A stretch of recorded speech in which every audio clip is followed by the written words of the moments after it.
ክህነት ሐዋርያዊ ተልእኮ መምሪያ የሆኑት መጋቢ ሐዲስ መምህር መርህድ ይሆናሉ። ቀጥታ ወደ መምህራችን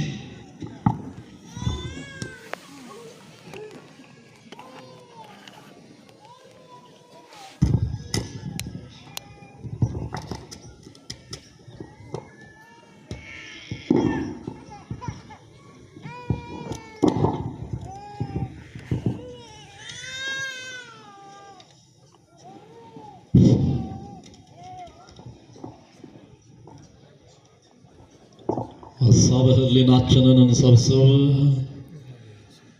በጌታችን በአምላካችን በመድኃኒታችን በኢየሱስ ክርስቶስ ትምህርተ መስቀል ሁላችንም እናማትባለን። እጃችሁን ከፍ አድርጎ ምእመናን በትምህርተ መስቀል እናማትብ። በስመ አብ የመድኃኔዓለም ያለ ማታ እራት የለም። እራት አልበላችሁ በልታችኋል? በሉ ድምጻችሁን ከፍ አድርጉ። እሺ። በስመ አብ ወወልድ ወመንፈስ ቅዱስ አሐዱ አምላክ አሜን። ይትባረክ እግዚአብሔር አምላከ አበዊነ ስቡሕኒ ውእቱ ወልዑልኒ ውእቱ ለዓለም። በቅድሚያ ሁላችንንም ከቁጥር ሳያጎለን የትናንትናውን የሌሊቱን የጨለማውን መጋረጃ ገፎ ይህንን የዛሬውን የማለዳውን ብርሃን ያሳየን የእምዬ ማርያም ልጅ ቸሩ መድኃኔዓለም ስሙ ለዘላለም ይክበር ይመስገን። እጅግ የተወደዱና የተከበሩ ክቡር አባታችን መልአከ ፀሐይ መምህር አብይ መሸሻ የዚህ የካቴድራሉ ዋና አስተዳዳሪ፣ ክቡር ሊቀ ብርሃናት መምህር ጥላሁን የካቴድራሉ ዋና ጸሐፊ፣ ክቡር መምህራችን መምህር ታሪኩ የካቴድራሉ የስብከተ ወንጌል ክፍል ኃላፊ፣ ክቡራን ሊቃውንተ ቤተ ክርስቲያን፣ ውሉደ ያሬድ፣ ቀዳሲያን፣ ዘማሪያን፣ የተወደዳችሁና የተከበራችሁ የልዑል እግዚአብሔር ቤተሰቦች ምእመናን ወምእመናት እስከ መቃብር ድረስ በወደደንና ባፈቀረን ተቀዳሚም ተከታይ በሌለው በአንድ ልጁ በኢየሱስ ክርስቶስ እሱም የሰላምታ ድምፅ ሰላም እላችኋለሁ። እንዴት አደራችሁ? ኧረ ግድልን በማደራችሁ ቅር ይበላችሁ። እንዴት አደራችሁ? እንደምን ሰነበታችሁ? እንዴት እስከረማችሁ? የተዋሕዶ ልጆች አሜን። ለባርነት እንኳን የማንጠቅም ሆነን ሳለን በልጅነት ክብርም ያከበረን ሞትና ጥፋት ርክሰት እልቂት ከበዛበት ዓለም ውስጥ መርጦ ለራሱ ልዩ በሆነው በዚህ ቅዱስና ግሩም ተራራ ላይ ሁላችንንም የሰበሰበንና የጠራን ያከበረን የእምዬ ማርያም ልጅ ቸሩ መድኃኔዓለም ስሙ ለዘላለም ይክበር ይመስገን። ለመዳናችንም ሁሉ ምክንያት የሆነች ሁልጊዜም ስሟን ጠርተን የማንጠግብላት ለቃል መውረድ ለሥጋ መማረግ ምክንያት የሆነች እናታችን ወላዲተ አምላክ ቅድስት ድንግል ማርያም ኪዳነ ምሕረት በዓታ ማርያም ልደታ ብለን የምንጠራት የሕይወታችን ዋልታ የኑሯችንም ምሰሶ ቅድስት እናት፣ ንጽሕት እናት፣ በረከት እናት፣ ልዕልት እናት፣ ውድስት እናት፣ የአምላክ እናት፣ የእኛም እናት እምዬ ማርያም ስሟ ለዘላለም የተመሰገነ ይሁን።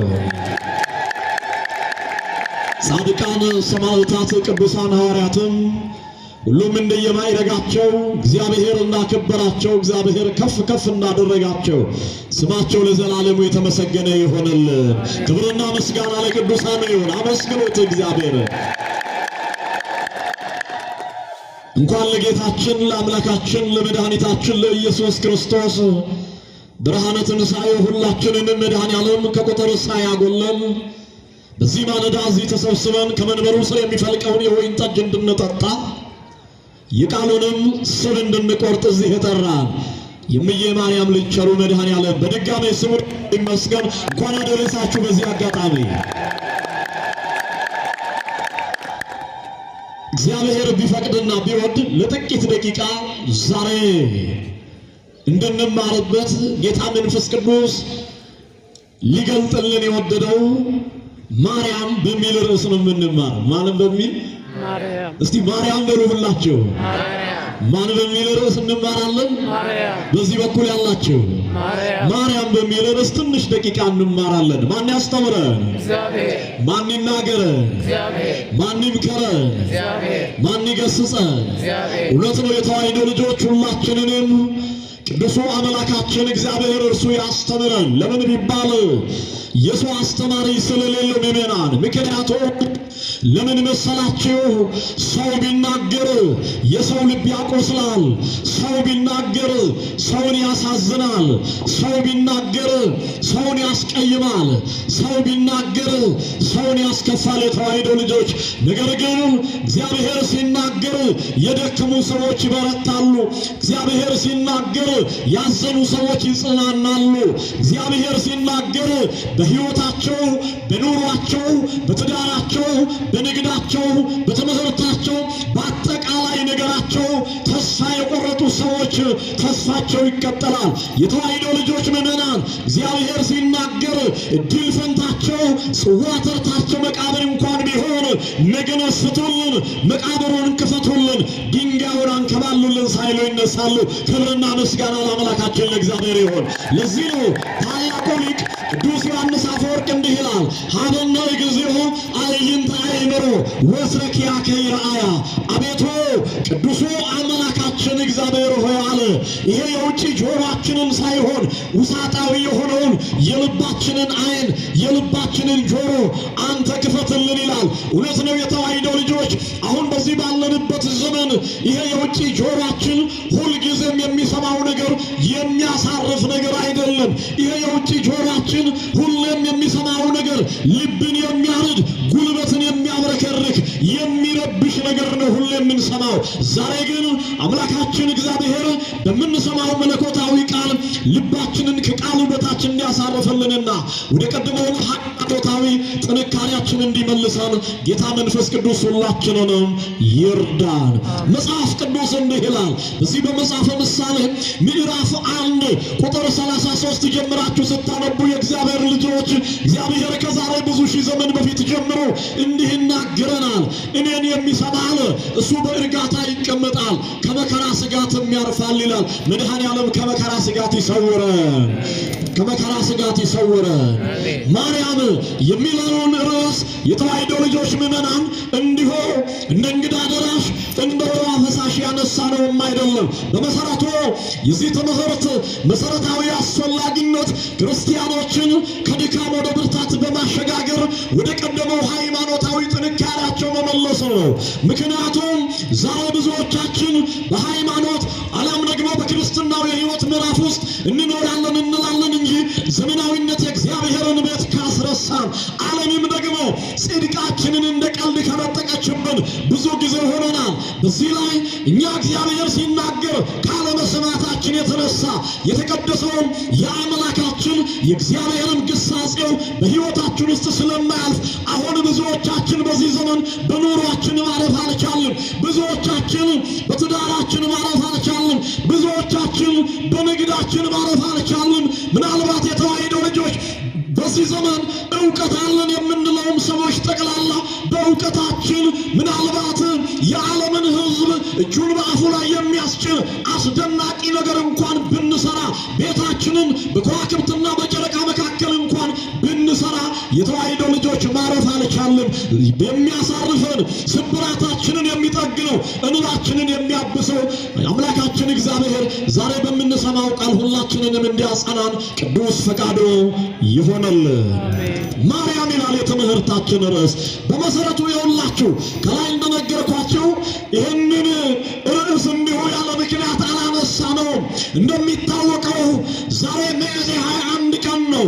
ይህ ሚያዝያ 21 ቀን እመቤታችን ወላዲተ አምላክ ቅድስት ድንግል ማርያም ከ33ቱ አበይት በዓላት መካከል አንዱ ዛሬ ያከበርነው ያለው ቀን ነው። በመሰረቱ የሁላችሁ የእመቤታችን የወላዲተ አምላክ የእምዬ ማርያም በዓላት በቤተ ክርስቲያናችን አስተምህሮና ስርዓት አበይት የሚባሉት 33 በዓላት አሏት ወላዲተ አምላክ ድንግል ማርያም። ከነዚህ ከ33ቱ አበይት በዓላት መካከል አንዱ ይሄ የዛሬው ቀን ነው። እንኳን ለዛሬው ቀን አደረሳችሁ በእውነት የተዋሕዶ ልጆች። የሚገርመው እንግዲህ አጠር አድርገን ከሰዓት አንጻር ለማየት እንድንሞክር ማርያም የሚለውን ጽንሰ ሐሳብ ወይም ማርያም የሚለው ቃል በዕብራይስጥ መርያም ከሚለው የዕብራይስጥ ቃል የተገኘ እንደሆነ ቅዱስ መጽሐፍ ይናገራል። ትርጓሜውም የተወደዳችሁ ምዕመናን እመ ብዙኃን ማለት ነው፣ ወይም ደግሞ የብዙኃን እናት ማለት ነው። ማርያም ማለት የሚገርማችሁ ታላቁ የቤተ ክርስቲያናችን ሊቅ ቅዱስ ደቅሲዎስ በዚህ በታምረ ማርያም ላይ እንደዘገበልን የሚገርማችሁ ማርያም ማለት አለ መርህ ለመንግሥተ ሰማያት ማለት ነው አለ። ማርያም የሚለው ስም ወይም ደግሞ ማርያም ማለት አለ ታላቁ ሊቅ ቅዱስ ደቅሲዎስ መርህ ለመንግሥተ ሰማያት፣ መንግሥተ ሰማያት መርታ የምታስገባ ማለት ነው አለ። ይሄ ብቻ አይደለም አለ ሊቁ ሲተረጉመው ማርያም ማለት ጸጋና ሀብት ማለት ነው አለ። ለጊዜው ጸጋና ሀብትነቷ ለእናትና ለአባቷ ለኢያቄምና ለሐና ቢሆን ለፍጻሜው ግን በዚህ በአዲስ ኪዳኑ ላለ ነው እስራኤል ዘነፍስ ተብለን ለምንጠራው ለእኛ ለተዋሕዶ ልጆች የተሰጠች ሀብት ነች። ክብር ምስጋና ለወላዲተ አምላክ ለድንግል ማርያም ይሁን። ስለዚህ ማርያም ማለት አለ ሊቁ ሲተረጉም ጸጋና ሀብት ማለት ነው አለ። ይሄ ብቻ አይደለም ማርያም ማለት አለ በስጋም በነፍስም ፍጽምት ማለት ነው። ማርያም ማለት ልብ በሉ የተዋሕዶ ልጆች በስጋም በነፍስም ፍጽምት ማለት ነው አለ። ይህንን ብቻ አይደለም ሊቁ የተረጎመው ማርያም ማለት አለ ምልዕልተ ፍጡራን ምትሕተ ፈጣሪ። ይህ ማለት ከፈጣሪ በታች ከፍጡራን ሁሉ በላይ ልዕልናዋ፣ ንጽሕናዋ፣ ቅድስናዋ ከፍ ያለ ማለት ነው አለ። ክብር ምስጋና ለእምየ ማርያም ይሁን። የሚገርመው ማርያም ማለት አለ ሊቁ ሲተረጉመው ማርያም ማለት እግዝእተ ብዙኃን ወይም የብዙኃን እመቤት፣ የብዙዎች እመቤት ማለት ነው አለ።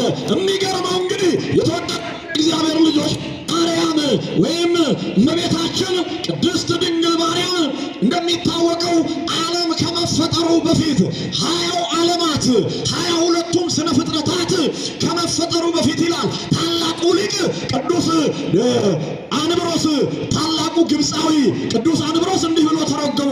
ወላዲተ አምላክ እምዬ ማርያም አለ ዓለም ከመፈጠሩ 20 ዓለማት 22ቱም ስነ ፍጥረታት ከመፈጠራቸው በፊት አስቀድሞ በአምላክ ሕሊና በሥላሴ ሕሊና ታስባ ትኖር ነበር አለ ወላዲተ አምላክ እምዬ ማርያም። ስለዚህ ልብ በሉ የተዋሕዶ ልጆች ድንግል ማርያም እነሆ ዓለም ከመታሰቡ ከመፈጠሩ አስቀድማ በአምላክ ሕሊና የነበረች ድንቅ እናት ነች። ክብርና ምስጋና ለሥላሴ ይሁን። የሚገርመው እመቤታችን ቅድስት ድንግል ማርያምን በእውነት በአምላክ ሕሊና እንደነበረች ይህንን የተረዳው ታላቁ ነቢየ እግዚአብሔርም ኢሳይያስ እንዲህ አለ። በዚህ በትንቢተ ኢሳይያስ ምዕራፍ 1 ቁጥር 9 ላይ እግዚአብሔር አለ ዘርን ባያስቀርልን ኖሮ እንደ ሰዶም እንደ ገሞራም በመሰልን አለ።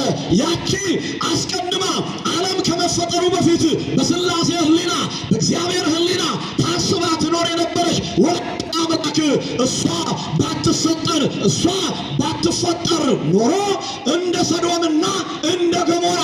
ለምን የሰዶምና የገሞራ ሰዎች በኃጢአታቸው በበደላቸው በክፋታቸው በብዙ ነገራቸው እነሆ እንደ ጠፉ ቅዱስ መጽሐፍ ይናገራልና።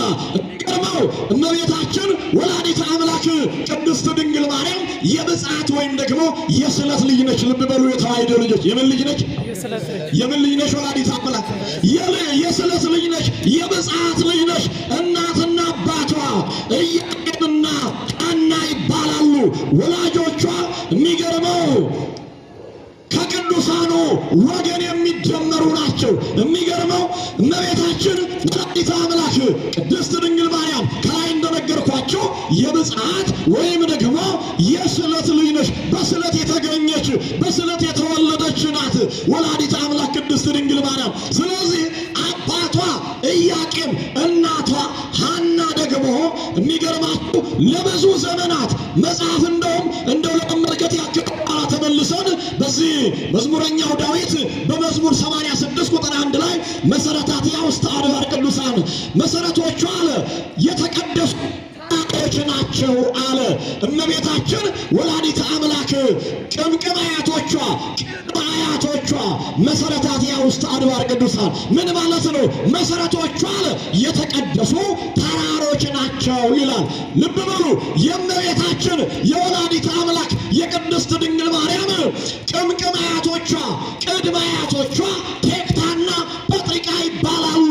እነዚህ ኢየሩሳሌም ውስጥ የሚኖሩ ደጋግ ሰዎች በሀብት ማማ ላይ የተቀመጡ የዚህ ዓለም ባለጠግነት የተሰጣቸው ቴክታና ጴጥርቃ የሀብት የዚህ ዓለም ሀብትና ንብረታቸው የትየለሌ ነበረ ይላል መጽሐፍ። የተዋሕዶ ልጆች ኦርቶዶክሳውያን ሀብት ቢበዛ ንብረት ቢትረፈረፍ ብዙ ነገር ቢኖር ሀብትም ሆነ ንብረት ለልጅ ካልሆነ ምንም ዋጋ የለውም።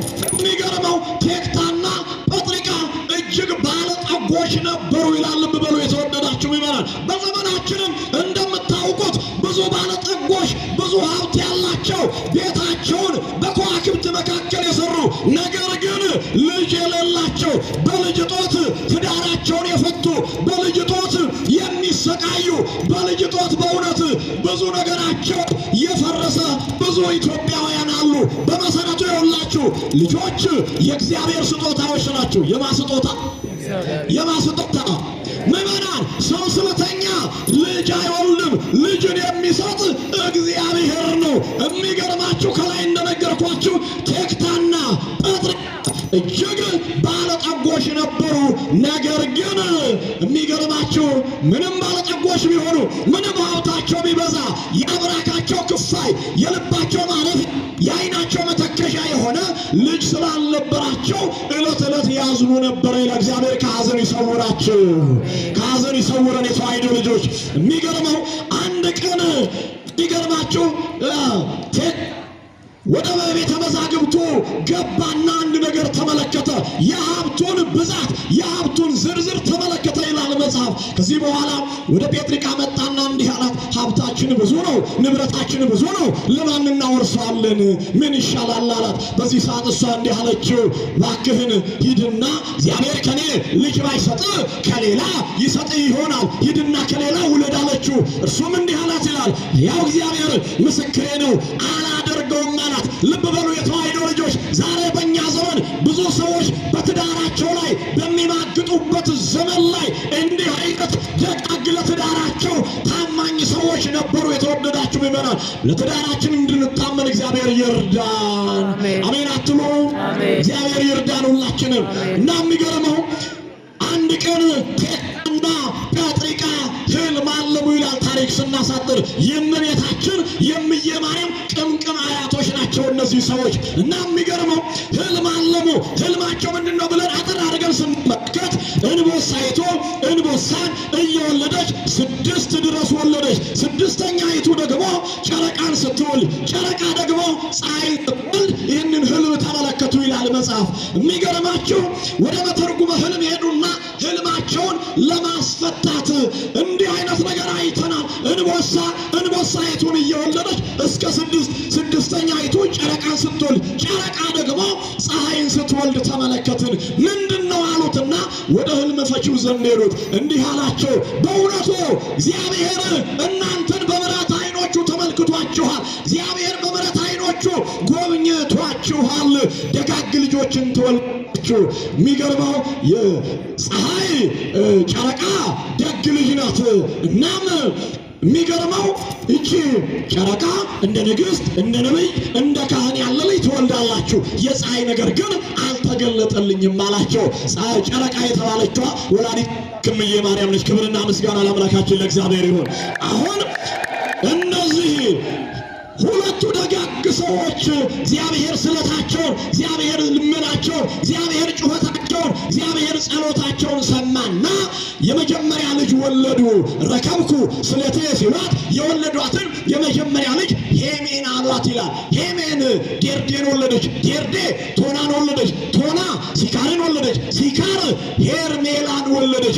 ሄርሜላ ደግሞ የእምዬ ማርያም የጌታችንን አያት ቅድስት ሐናን ወለደች። ምስጋና ለአምላካችን ለእግዚአብሔር ይሁን።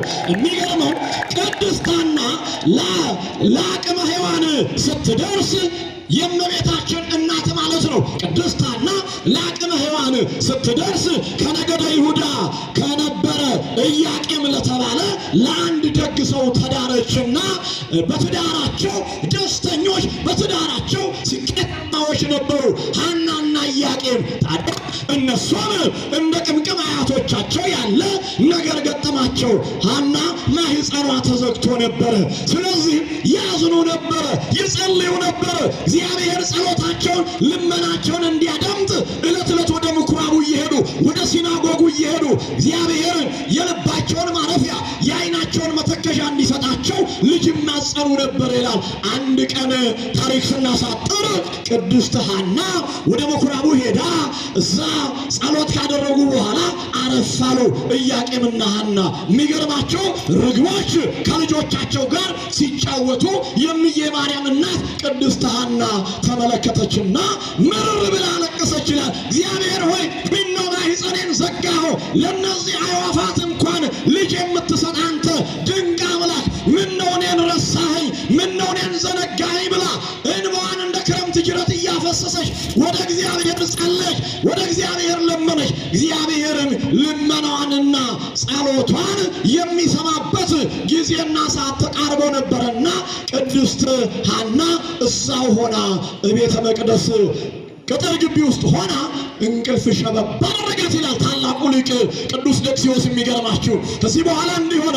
ያለችው ሕልም ምን መሰላችሁ? የተወደዳችሁ ምእመናን፣ ይኸው ቅድስት ሐና ሸበብ ሲያደርጋት እንቅልፎ የባሏ የኢያቄም በትር ሲያብብ ሲያፈራ ብዙ አዕዋፋት ሲበሉ ሲመገቡ ይህንን ሕልም ተመለከተች። ኢያቄም ደግሞ እንዲህ አየ። አንዲት ነጭ ርግብ ሰባቱን ሰማያት ሰንጥቃ መጣ በቅድስት ሐና ጆሮ ገብታ ማኅፀኗ ላይ ስትቀረጽ ይህንን ድንቅ ሕልም አየ። ክብርና ምስጋና ለአምላካችን ለእግዚአብሔር። መቼም የኔና የእናንተ ሕልም ከቅዠት የዘለለ አይደለም። አሁን ብዙ ሰው ሕልም አየው ይላል በዚህ ዘመን።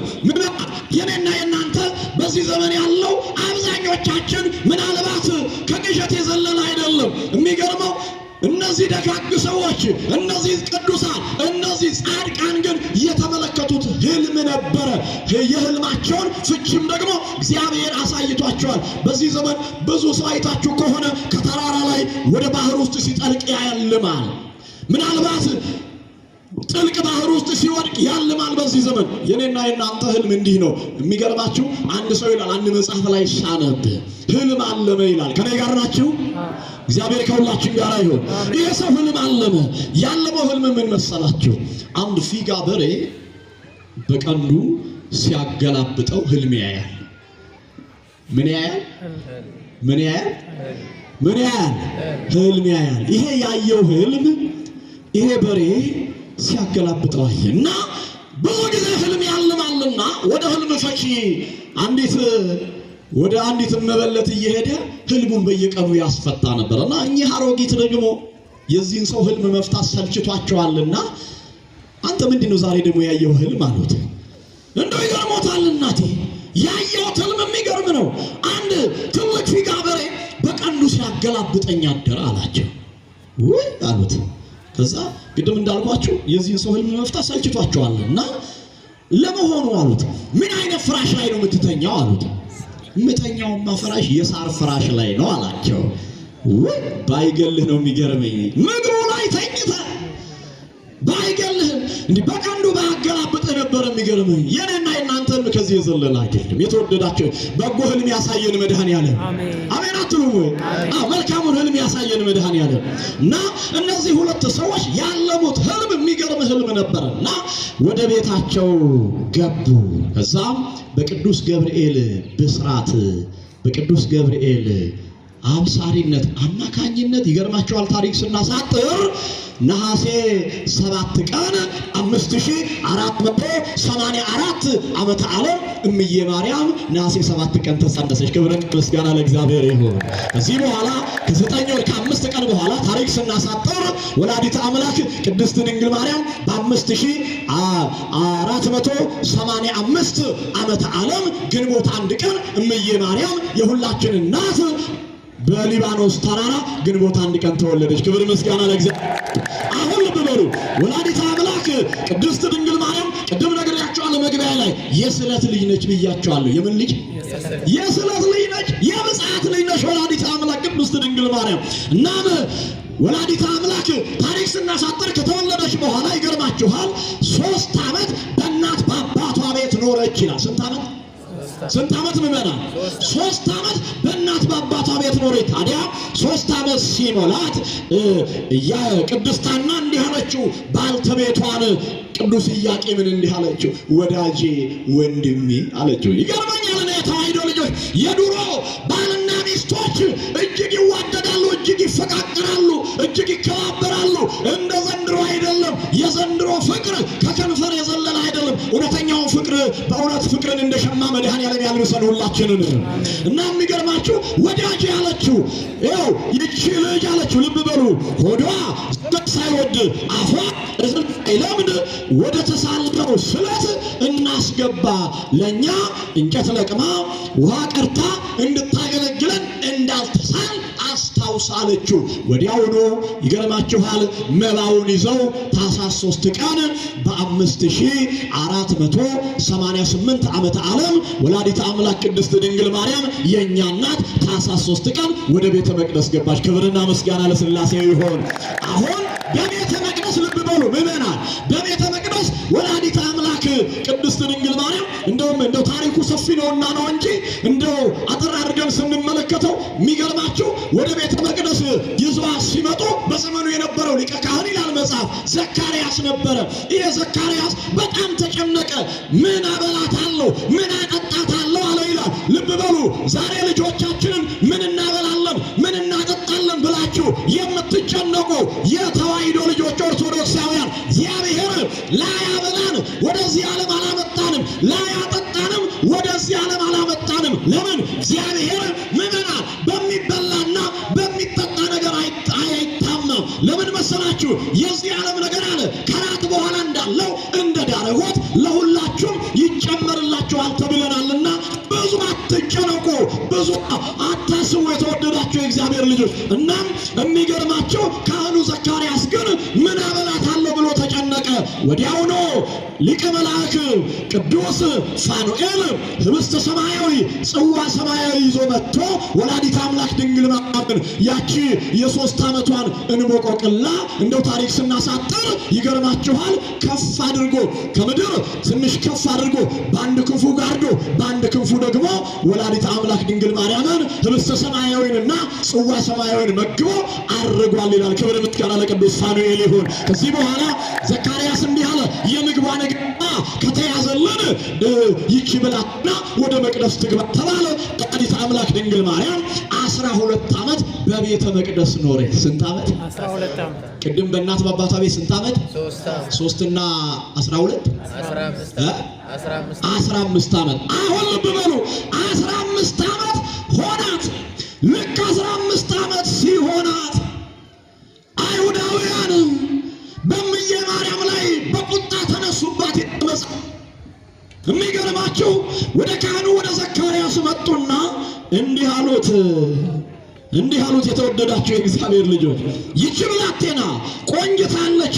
እሷን ሲሉ ጎረምሶች መጥተው ቤተ መቅደሳችንን ያረክሱብናል፣ ስለዚህ ትውጣልን አሉ።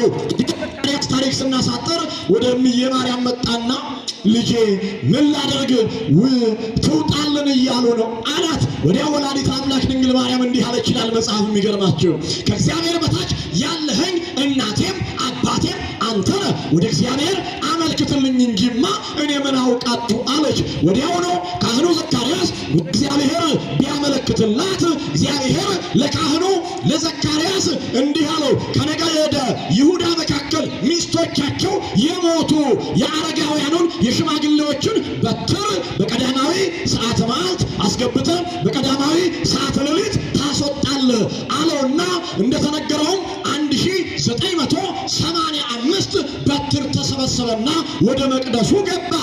በኋላ በጠዋት መቅደሱን ከፍቶ ሲያይ በአረጋዊው በቅዱሱ በዮሴፍ በትር ላይ ዮሴፍ እቀባ ለማርያም የሚል ቃል ተጽፏል። ዮሴፍ አረጋዊው ሽማግሌው እመቤታችን ድንግል ማርያምን ወስደህ ወደ ቤት ግባ አለ። የተዋሕዶ ልጆች ምዕመናን ድንግል ማርያምን ዛሬም ቢሆን በልባችሁ አንግሳችሁ ግቡ። በእውነት ወላዲተ አምላክ የአዲስ ኪዳን ኪሩብ የምንላት የመማፀኛችን ከተማ የምንላት ድንግል ማርያም በእውነት ቅድም እንዳልኳችሁ ወላዲተ አምላክ እሷ አስቀድማ በአምላክ ሕሊና ታስባ ባትፈጠርልን ኖሮ ዛሬ ማናችንም እዚህ ባልተሰበሰብን ነበረ። ለምን መሰላችሁ? ሊቁ አባ ሕርያቆስ ቅድም ፕሮግራም የሚያስፈጽሙት መምህር እንደተናገሩት እንዲህ አላት፣ የሚበላውን ያፈራሽልን የሚጠጣውን ያስገኘሽልን እያለ ወላዲተ አምላክ አማናዊውን መብል አማናዊውን መጠጥ መድኃኔ ዓለም ኢየሱስ ክርስቶስን የተመለከትንባት መስታወታችን ስለሆነች ክብርና ምስጋና ለድንግል ማርያም ይሁን። ስለዚህ ወላዲተ አምላክ ቅድስት ድንግል ማርያምን ዮሴፍ ይዟት ወደ ቤቱ ገባ። ዮሴፍ በበረከት ተሞላ። ድንግል ማርያምን ዛሬም በልቡ ይዞ የገባ ድንግል ማርያምን ወደ ቤቱ ያስገባ ድንግል ማርያምን ወደ ሕይወቱ ያስገባ ዛሬም ሕይወቱ ይባረካል፣ ነገሩ ሁሉ ይለወጣል። ድንግል ማርያም ታሪካችን ትውጥላችሁ፣ የሁላችንንም ታሪክ ትቀይር ድንግል ማርያም እና ይገርማችኋል ቅዱስ ዮሴፍ ድንግል ማርያምን ወደ ቤት ይዟት ከገባ በኋላ ታሪክ ስናሳጥር ዘመነ አጸባ ነበረና ዮሴፍ ለንግድ ወደ ሌላ ሀገር ሄደ ይላል። የትምህርታችን መደምደሚያ ይሄ ነው። ወደ ሌላ ሀገር ቅዱሱ ዮሴፍ ሄደ፣ አረጋዊ ዮሴፍ ሄደ። ከዛ ድንግል ማርያም ይገርማችኋል በ15 ዓመቷ እንዲህ ነው የሚለው ማድጋዋን ነጥቃ ወገቧን ታጥቃ ውሃ ልትቀዳ ወደ ምንጭ ሄደች ይላል። ውሃ ልትቀዳ ልብ በሉ ወደ ምንጭ በሄደች ሰዓት እዛ በምንጩ አካባቢ አንድ የተጠማ ውሻ ተመለከተች ይላል ወላዲተ አምላክ ድንግል ማርያም። ይገርማችኋል በዛ በምንጩ ዙሪያ ላይ የነበሩ ዕብራውያን ሴቶች ያን ውሻ በድንጋይ ያባረሩት ነበር። ወዲያው ወላዲተ አምላክ የኔ እናት እንዲህ አለች፣ እናንተ ሰዎች ለምን ታባርሩታላችሁ? ምን አለ ውሃ ብታጠጡት አለች። እቺ ርሪት እናት ኧረ ክብር ምስጋና ለምዬ ማርያም ይሁን። ለውሻ የምትራራ ድንቅ እናት የተወደዳችሁ ምዕመናን፣ ለፍጡራን ሁሉ የምትራራ ወላዲተ አምላክ እምዬ ማርያም እነዚህን የዕብራውያን ሴቶችን እንዲህ አለቻቸው፣ ውሃ እኮ አለች ከእግዚአብሔር ነው አለች። ውሃ ከማን ነው? በማርያም ከማን ነው? መቼም ከመንግስት ነው እንደማትሉኝ ተስፋ አደርጋለሁ። ለምን እንደው ታውቃላችሁ? እግዚአብሔር የሰጠንን ውሃ ይኸው ቆጣሪ እየገጠሙ መከራችንን ያበሉን የለ? አዎ እንዲህ ከባድ እኮ ነው። እግዚአብሔር የሰጠንን ውሃ በእውነት እግዚአብሔር ያሻግረን። አሜን አትሉ? ያሻግረን መድኃኒዓለም። እና የሚገርማችሁ ያን እነዛ ሴቶች እንዲህ አሏት፣ በእመቤታችን በድንግል ማርያም ላይም ተሳለቁባት ይላል። እኛ ባሎቻችን ይቆጡናል፣ እኛ ስራ ፈታ አይደለንም፣ እንዴት አድርገን ነው ይህን ውሻውን የምናጠጣው አሏት። ድምዬ ማርያም ማድጋዋን ውሃ ሞላችና በሽክናዋ ሽክና ታውቃላችሁ? አዲስ አበባ ታውቃለህ? ሽክና በገጠሩ ያደጋችሁ ታውቃላችሁ። ሽክናዋን ይኸው ጎንበስ አርጋ እንስራዋን ቀዳችና ከዛ በወርቅ ጫማዋ በምን ጫማዋ? በምን ጫማዋ እምዬ ማርያም ያንን የተጠማ ውሻ አጠጣች። ክብር ምስጋና ለድንግል ማርያም ይሁን። የሚገርም እኮ ነው። እንደውም መጽሐፍ እንዲህ ነው የሚለው ያ የጎደለባትን ውሃ በመንፈስ ቅዱስ ተሞላላት ይላል። ወላዲተ አምላክ ድንግል ማርያም ምዕመናን የጉድለታችን ሁሉ ሙላት ነሽ ድንግል ማርያም። ድንግል ማርያም እንባችንን የምታብስ ናት። አታስታውሱ? በዛ በዮአኪን ቤት እዛ የቃና ዘገሊላ ዕለት እንደተማራችሁት በዛ በዮአኪን ቤት ተገኝታ ውሃውን ወደ ወይን እኮ ያስቀየረች እምዬ ማርያም ነች። የእኛንም ታሪክ ታስቀይርልን ወላዲተ አምላክ፣ የሁላችንንም ታሪክ ትለውጥልን ድንግል ማርያም። እዚህ በኋላ ውሻውን ካጠጣችሁ በኋላ ገናናው መልአክ መጋቤ ሐዲስ አብሳሪ ትስብእት የምንለው ቅዱስ ገብርኤል ሊባኖስ ከሚባለው ተራራ ክንፉን እያማታ ወደ እምዬ ማርያም መጣና እንዲህ አላት፣ ትጸንሲ አላት። ትጸንሻለሽ አላት። እየሰማችሁ ነው? ምን ትያለሽ አላት? ትጸንሻለሽ። ከዛ አማተበች ወላዲተ አምላክ። እናቴ ሔዋንንና አባቴ አዳምን ያሳሳተ ሰይጣን ይሆንን አለችና አማተበች። ከዛ ውሃውን ቀርታ ወደ ቤቷ እየሄደች ሳለ ደግሞ ቅዱስ ገብርኤል የኔ አባት ድጋሜ መጣና ትጸንስ ያላት፣ ትጸንሻለሽ አላት። ይሄ ነገር ምንድነው? ደጋገመኝ አለች።